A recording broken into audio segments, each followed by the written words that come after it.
Tenha vergonha de orar, ore, exalte o nome dele. Quando você ouvir o louvor, é Deus falando com você nessa noite.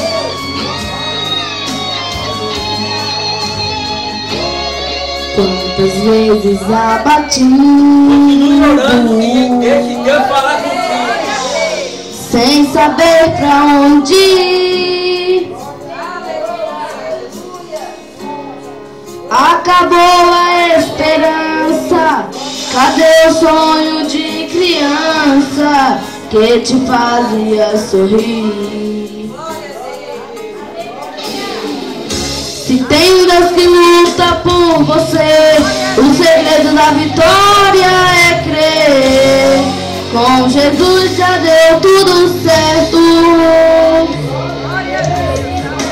Levante a cabeça, pare de chorar. Deus está aqui pra te abençoar. Hoje é o fim desse deserto.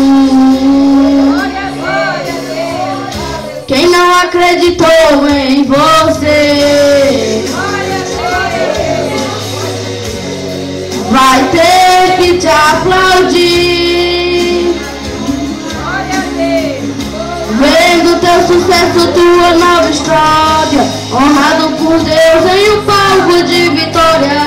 Olha o que Deus fez aí.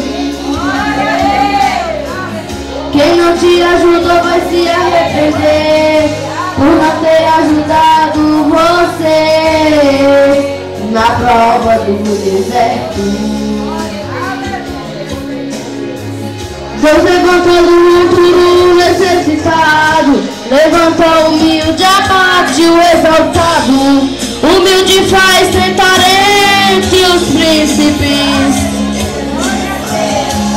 Hoje o meu Deus me deu vitória, também vai mudar a tua história. Persevere, ore, busque, não desista, não murmure, somente dê glória.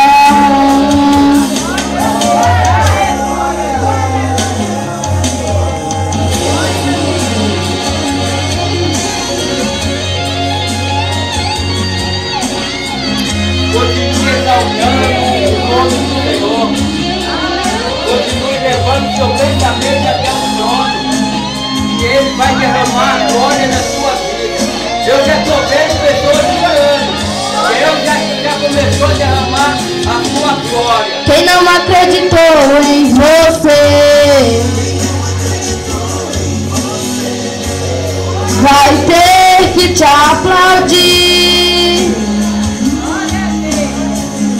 Vendo teu sucesso, tua nova história, honrado por Deus em um palco de vitória. Olha o que Deus fez aí. Que não acreditou em você vai ter que te aplaudir. Vendo teu sucesso, tua nova história, honrado por Deus em um palco de vitória. Olha o que Deus fez aí. Olha o que Deus fez aí. Olha o que Deus fez aí.